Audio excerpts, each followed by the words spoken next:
Good afternoon or good evening, everyone, depending on which coast you happen to be in or on. This is Bob Tygenhof. I'm the director of the Center for Active Lifestyle Medicine at the Integrative Medical Group of Irvine here in California, Southern California. We'll be talking today on what to do if you're stuck with nonstick cookware, pots and pans. We'll look at a variety of different aspects of that and hopefully come up with some good action plan types of things you can do about that to either make using those pans safe or to find what may be, in fact, better, safer alternatives.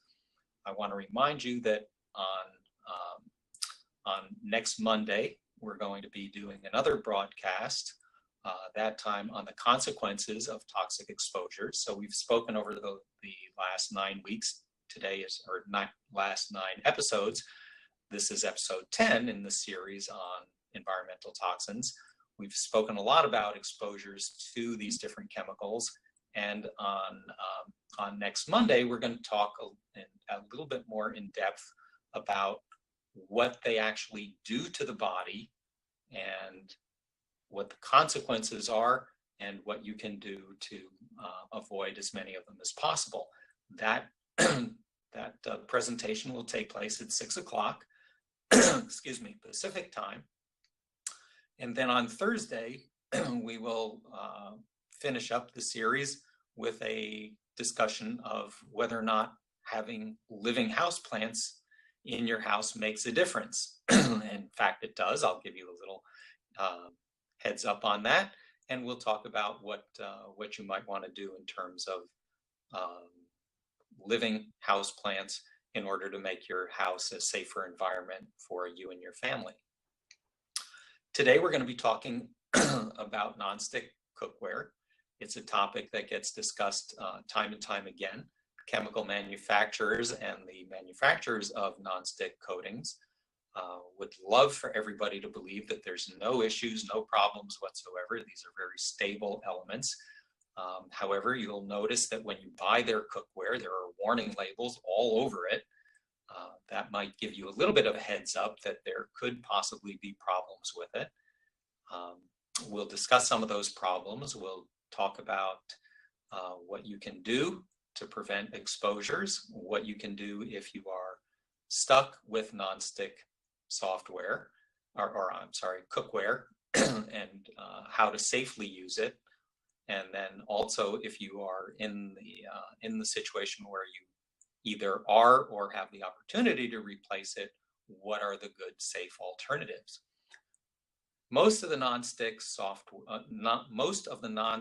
cookware has a Teflon or Teflon-like surface, coating surface. Teflon was invented by DuPont in 1938, just prior to World War II. It is made up of a mix of what are called perfluorochemicals. Perfluoro simply meaning lots of fluorine atoms in the molecules that make up these different this class of chemicals. They have some common properties. They're very, very water repellent, grease resistant. Consequently, they make a great non-stick surface for cooking. They also have a very high melt temperature. Now, very high means 621 degrees. So once you get past 621, they begin to melt and become gaseous.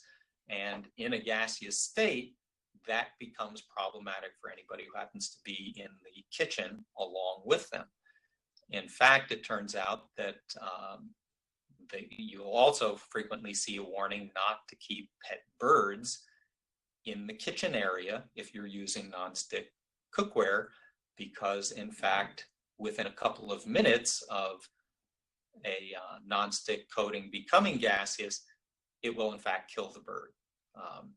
So that's a little bit of an indication of how good it can be for you as well. So what does how do I deal with a temperature of 621 degrees? What does that really mean in terms of practical use of this cookware in the kitchen? Generally speaking, if I'm frying food on the stovetop, it's going to be in the range of 530 to 550 degrees. So that's pretty hot, pretty close to the temperatures that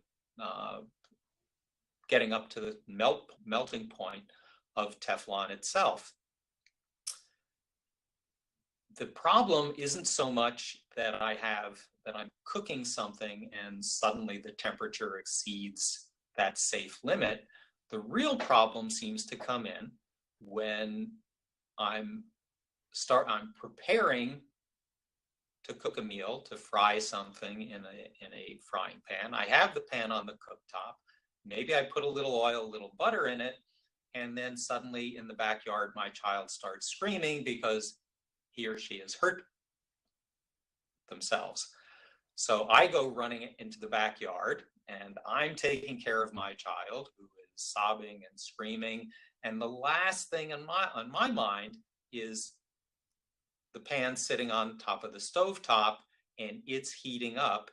And experiments done by the Environmental Working Group show that within, 2 to 5 minutes in normal settings, you can get that pan up past the melting point. And at that point, it's sending out all of this smoke, all of the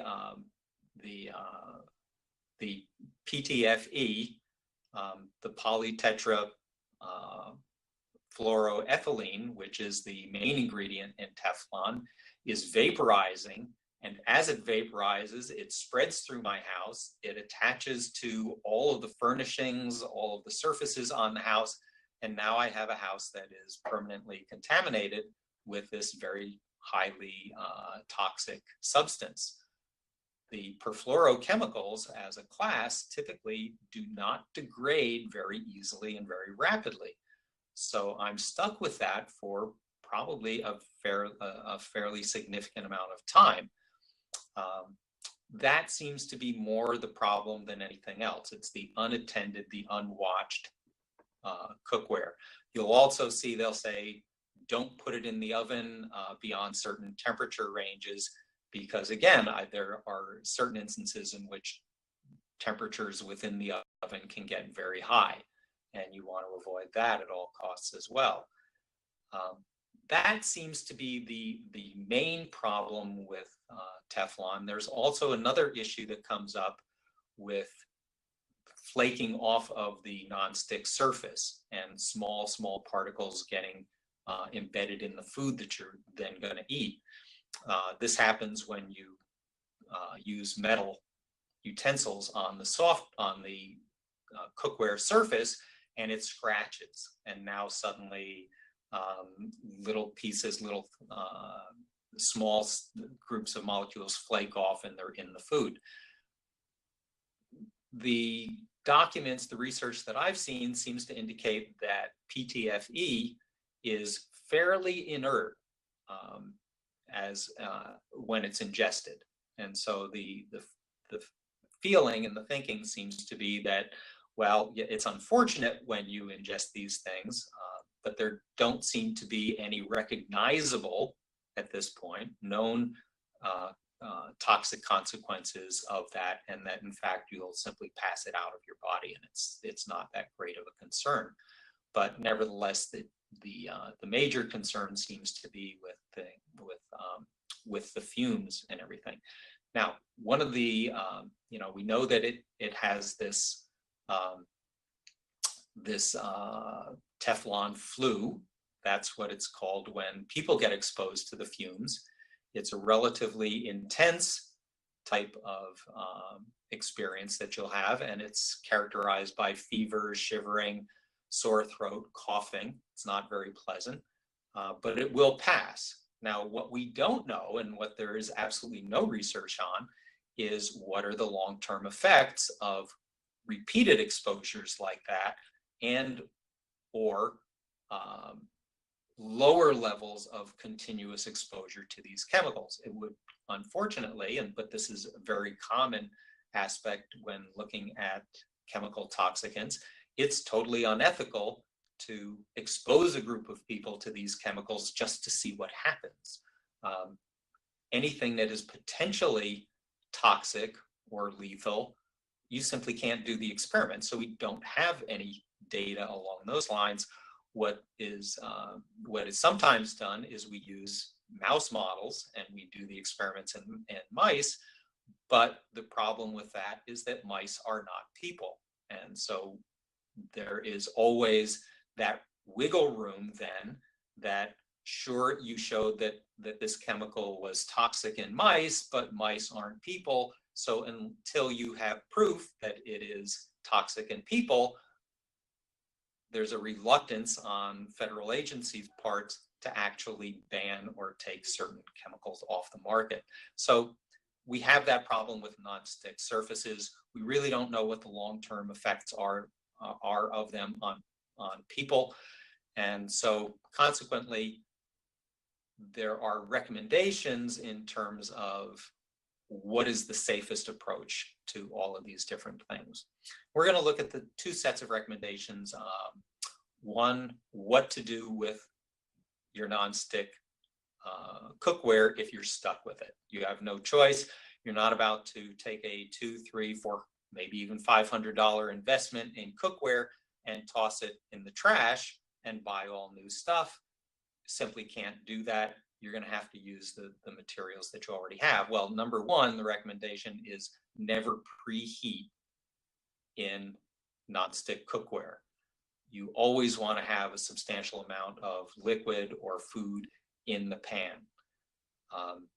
This keeps it from, by and large, from getting into those elevated temperature ranges and creating problems.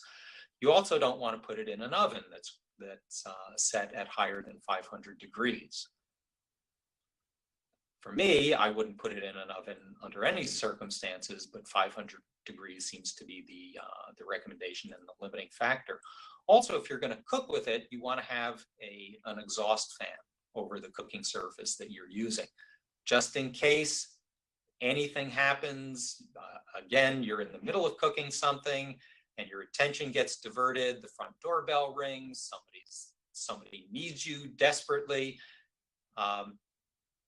Unfortunately, those kinds of things happen. So at least if I have an exhaust fan, if anything untoward happens, the fumes are being exhausted out of my house. That's not a great thing to happen, but it's better than the alternative. Another recommendation is keep those pet birds out of the kitchen. They can be more expensive than your cookware set. And if they die, not only do you have the emotional trauma, but you also have the expense of having a very expensive bird suddenly not there anymore. Another recommendation that comes up is many ovens have Teflon-based nonstick elements in them. And if that's the case in your oven, then you don't want to use the self-cleaning function, because that will give you very, very high temperatures, way above the 500 degree range, way into the non-safe area. And you simply don't want to expose yourself to that sort of thing. You're much better off using a liquid type of cleaner to clean the oven in those kinds of cases. Lastly, the best alternative is to buy other cookware. And that way you avoid all of these problems. Now, what kind of cookware is safe? If I'm not using the nonstick, what can I do that is going to be safe? Well, there are a couple of alternative cooking type surfaces that have hazardous aspects to them as well.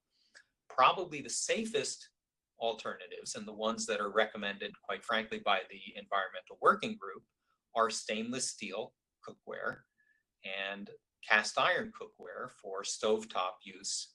And then when it comes to cooking things in the oven, you want to use some of the glass and ceramic composite materials. And that's really going to be things like Corningware, Pyrex. Those you can use safely at high temperatures. They're very stable. You don't get any chipping. You don't get any vaporization of the product. You're fine with those. On the cooktop, the stainless steel and the cast iron will do just fine. Use some coconut oil, use some avocado oil under high temperatures. Those oils do not, they have a very high smoke point themselves, above 500 degrees. So you're not going to get the oxidized fats that are carcinogenic in your food along with it. Things like olive oil, which is great at room temperature, has a smoke point of only 370 degrees. So when I'm cooking under high heat, I really don't want to use something like olive oil because it simply oxidizes and creates a hazardous environment for the food. One last thing that I want to talk about a little bit is aluminum in your pots and pans. Aluminum is a very toxic chemical or element. It's typically bound in nature, so we don't get exposed to it very much. It is not an essential mineral for humans. We don't have aluminum naturally in our bodies. So there's a little bit of concern about using aluminum cookware. Anodized aluminum cookware is simply metal that's been put in an electrode bath, and a very thick layer of oxide is placed on one side of the material, and that creates a nice hard barrier, but it can chip and expose the aluminum underneath. A lot of the anodized cookware has an anodized aluminum outside, and the aluminum is good for heating distribution, and then it will have a stainless steel inside. That seems to be a relatively safe option to use. The one thing that you never want to do, and a lot of people do, is they will wrap fish, sweet potatoes, a number of other items in aluminum foil. Corn is done a lot on grills and surfaces like that. And aluminum foil will corrode, and the aluminum migrates right into the food very, very quick. So if there's probably one of the major points to take away from this presentation today is don't cook in aluminum foil. It's really quite toxic. It's not very good for you.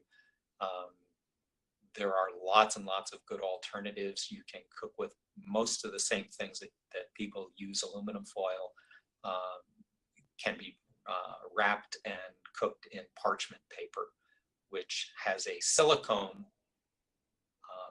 surface coating to it, and that happens to be a very, very inert, safe substance to use. It's used in a lot of cookware utensils these days for exactly that reason, that it is non-toxic and it's a safe chemical. So I hope today has been informative for you. I hope you've figured out what you're going to do in terms of cooking with nonstick surfaces and cookware. And it's one more way that you can keep safe in an unsafe world. I'll see you next time. Thank you.